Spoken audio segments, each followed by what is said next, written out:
Hello students, welcome to Ashwamek Vidyalaya. Today we are going to start our new lesson, chapter number 5, India's Heritage of Science and Technology. We have to see different heritage like culture heritage, arts, sculpture, architecture, that's all literature, that's all heritage we have to be studied in the previous lesson. Today we are going to study about the science and technology, heritage of science and technology यानी science और technology के अंदर India के अंदर जो प्राचीन Asian time की जो संस्कृति थी उसके बारे में हम लोगों को आज ये लेसन के अंदर सीखना है. So let's begin it. The Discoveries and invention in the field of science and technology have brought countries of the world closer. Science और टेक्नोलॉजी के अंदर जो नई नई इन्वेंशन होती है, डिस्कवरीज होती है, जिसके वजह से वर्ल्ड के अलग अलग नेशन जो है एक दूसरे से क्लोजर यानी नजदीक आते गए हैं. Cooperation among all the Nations has increase, hence new attitude has developed. जैसे कि एक देश जो है दूसरे देश के द्वारा जो डेवलप की गई, इन्वेंट की गई जो टेक्नोलॉजी है उसको यूज करते हैं और उसका यूजेस करने की वजह से वो देश के अंदर वो टेक्नोलॉजी विकसित नहीं है, फिर भी वो देश जो है वो डेवलपिंग कंट्री के अंदर जो है अपना जो वे है वो आगे बढ़ा सकते हैं. देन दैट इज वाई वो जो टेक्नोलॉजी उसके अपने देश के अंदर इन्वेंट नहीं हुई है, फिर भी दूसरे देश के पास से हम लोग उसको यूज कर सकते हैं, जिसके वजह से एक देश जो है दूसरे देश के साथ ज्यादा से ज्यादा क्लोज हो रहा है और जिसके वजह से जो डेवलपिंग करने का जो एटीट्यूड है वो ज्यादा से ज्यादा इंक्रीज हो रहा है. Countries have become oriented towards peaceful coexistent and world peace, और जिसके वजह से हर एक देश के अंदर वर्ल्ड पीस यानी विश्व शांति बनाए रखने की जो भावना है वो हम लोग कहीं ना कहीं अचीव कर रहे हैं. Science means systematic knowledge and technology means the practical utility of systematic knowledge. Science का मतलब क्या होता है कि नॉलेज यानी ज्ञान, और ये जो ज्ञान है उसको प्रैक्टिकली कैसे यूज करना है उसको क्या कहा जाएगा, technology. That science and technology in spite of being two different words. इस तरह साइंस और टेक्नोलॉजी जो दो अलग अलग शब्द से निकल के आए हैं, they are link to each other, लेकिन दोनों एक दूसरे से जुड़े हुए हैं. अभी यहाँ पे अगर मानो कि खाली ज्ञान है हमारे पास लेकिन हम लोग उसको यूजेज नहीं करते हैं तो that should be not a, वो ज्ञान से कुछ होने वाला नहीं, लेकिन उसको स्किलफुल हमें डेवलप भी करना है तो दैट इज अ टेक्नोलॉजी. ये जो टेक्नोलॉजी है, साइंस और टेक्नोलॉजी है, वो एशियन टाइम से हमारे इंडिया के अंदर कैसे यूजेज होती थी, तो let's be discuss about it.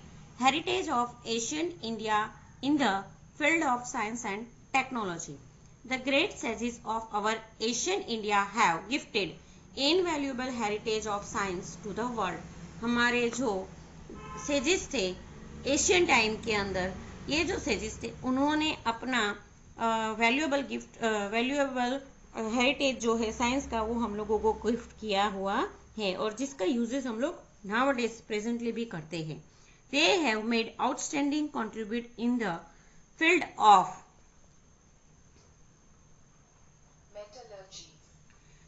Field of metallurgy, chemistry, science of medicine, surgery, mathematics, astronomy, astrology, Vastushastra and physics. ये सारे फील्ड के अंदर उन्होंने कंट्रीब्यूशन दिया हुआ है.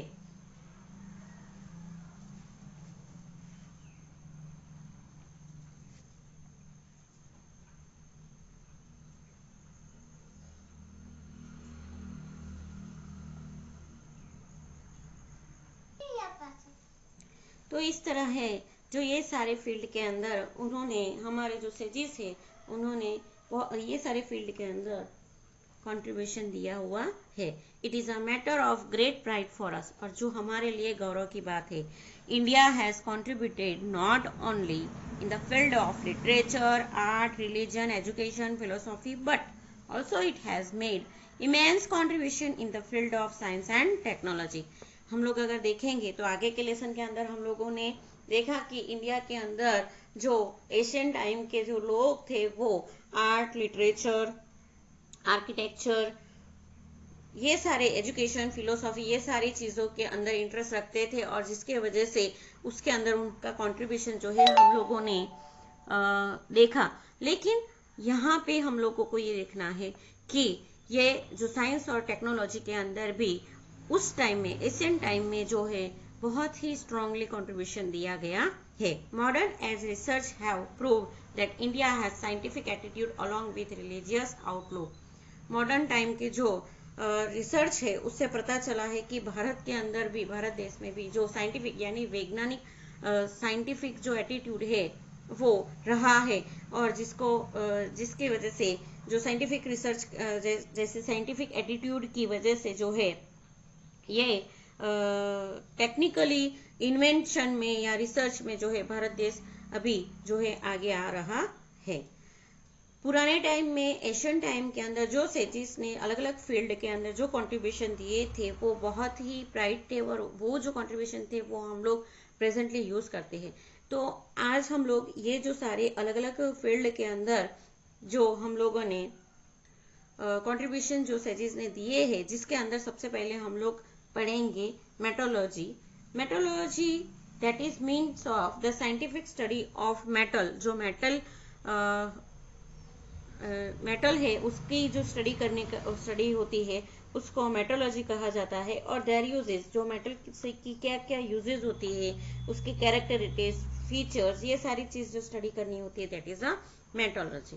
Since ancient age the people of India has metallurgy in their practical life. जो ancient time से लोग जो थे वो मेटोलॉजी का यानी कि ये मेटोलॉजी का स्टडी ऑफ मेटोलॉजी जो है मेटल, वो जो है अपनी प्रैक्टिकल लाइफ में यूज करते थे। Asian India made extra ordinary progress in the field of मेटोलॉजी। और एशियन इंडिया में, प्राचीन भारत के अंदर ये जो है मेटोलॉजी के अंदर उन्होंने एक्स्ट्रा ऑर्डिनरी यानी बहुत ही ज्यादा सिद्धि प्राप्त की है। A metallic idol of a female dancer discover from Indus valley civilisation in an exemplary achievement of ancient India.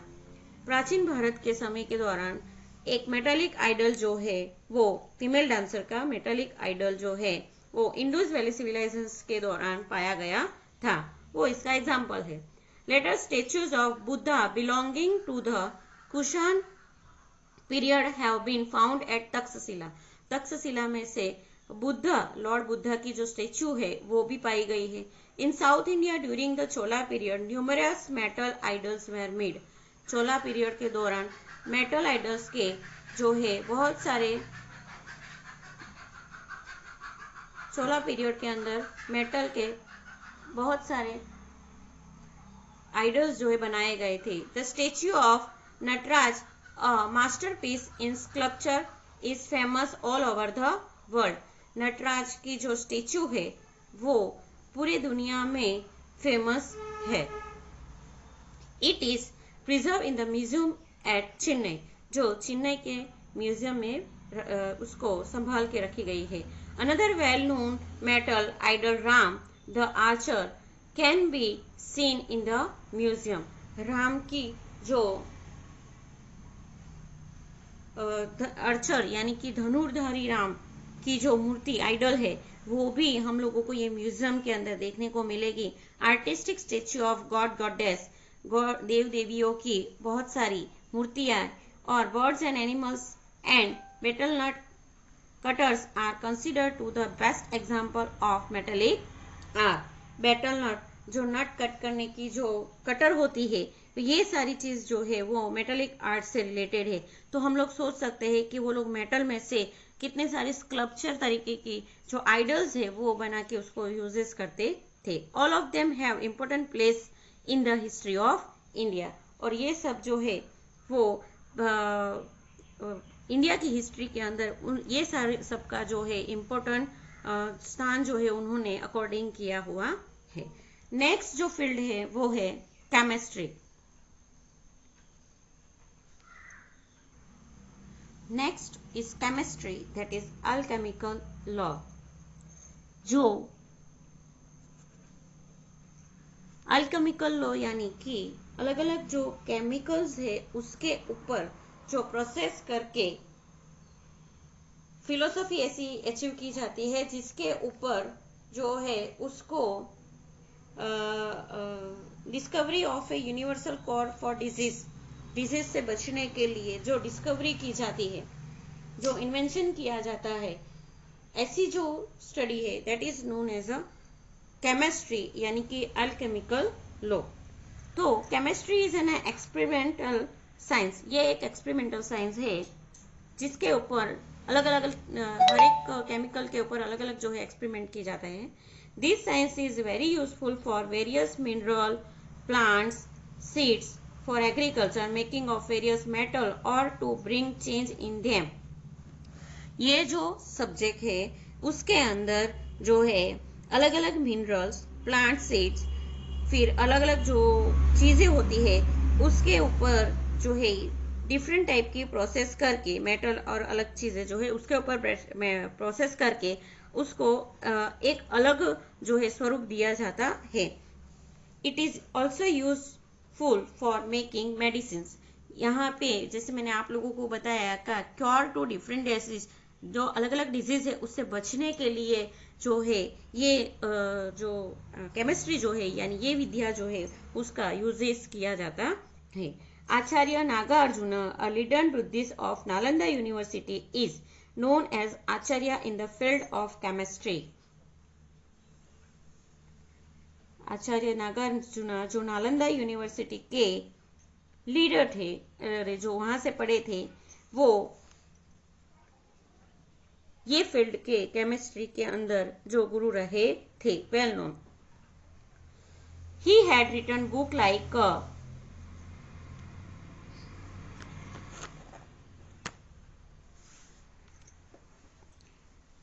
रस रत्नाकर एंड आरोग्य मंजरी। उन्होंने बुक लिखी थी जिसमें रस Ratnakar and Arogya Manjari. Acharya Nagarjuna advocated the use of allopathy along with herbal medicine. जो allopathy जो दवाइयाँ होती है उसको उन्होंने आयुर्वेदिक के साथ जो है उसको यूजेस करने का जो है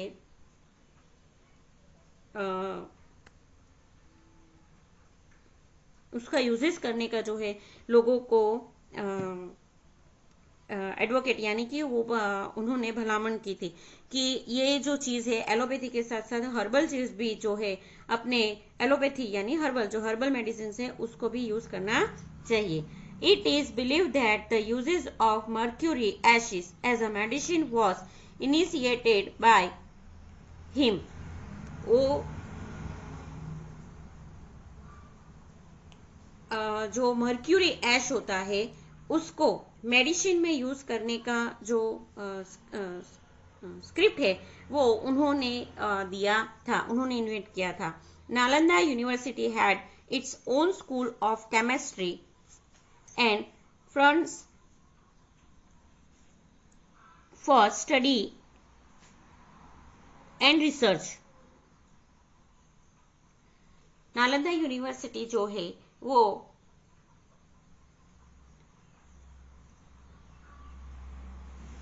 ओन स्कूल थी उनकी जिसके अंदर केमिस्ट्री और फर्नेस यानी कि जो भट्टियां बनाई जाती है केमिकल के लिए, केमिकल स्टडी के लिए, वो उन्हें रिसर्च के लिए उन्होंने वहां पे डेवलप की थी। द डिस्क्रिप्शन ऑफ मेन रस, उपरस, 10 types of poisons as well as various type of salts and ash of minerals is seen in the chemistry. Chemistry के अंदर जो है मेन अलग अलग जो केमिकल्स है उसमें से मेन रस क्या होता है, उसके उपरस क्या होते हैं, 10 टाइप के अलग अलग जो पॉइजन्स है वो, और अलग अलग तरीके के सॉल्ट जो है, मिनरल्स जो है, ये सारी चीजें जो है वो उसको हम लोग ये लैब के अंदर, ये जो केमिस्ट्री के अंदर इसको हम लोग पहचान सकते हैं यानी कि इसके बारे में जान सकते हैं। The copper statue of Buddha reflect an expert knowledge and skill in the field of chemistry. Copper statue जो है उसमें बुद्धा की जो कॉपर स्टेच्यू है वो केमिस्ट्री फील्ड के अंदर एक एक्सपर्ट का रिफ्लेक्शन देती है. The copper statue of Buddha discover from Sultanganj in Bhagalpur district of Bihar is 7.5 feet high. ये जो बुद्धा की स्टेच्यू है वो सुल्तानगंज के भागलपुर डिस्ट्रिक्ट में से बिहार के भागलपुर डिस्ट्रिक्ट के सुल्तानगंज में से पाई गई है, जो 7.5 feet high and 1 ton weight की है. 1 ton वेज उसका है. The statue of Buddha at Nalanda is 18 feet high. Nalanda के अंदर जो उसका स्टेच्यू है वो 18 feet हाई है. And example is of Vijay Stambh, the 24 feet high iron pillar which weight 7 tons built by Chandragupta II. एक एग्जिस्टिव ब्यूटीफुल एग्जाम्पल जो विजय स्तंभ जो 24 feet हाई है, आयरन पिलर का बना हुआ आयरन का, जिसका वेट 7 ton और वो चंद्रगुप्त II ने बनाया है. इन स्पाइट ऑफ नेचर्स फरी over centuries, the pillar has not yet corroded. This is the best example of alchemical lore of India.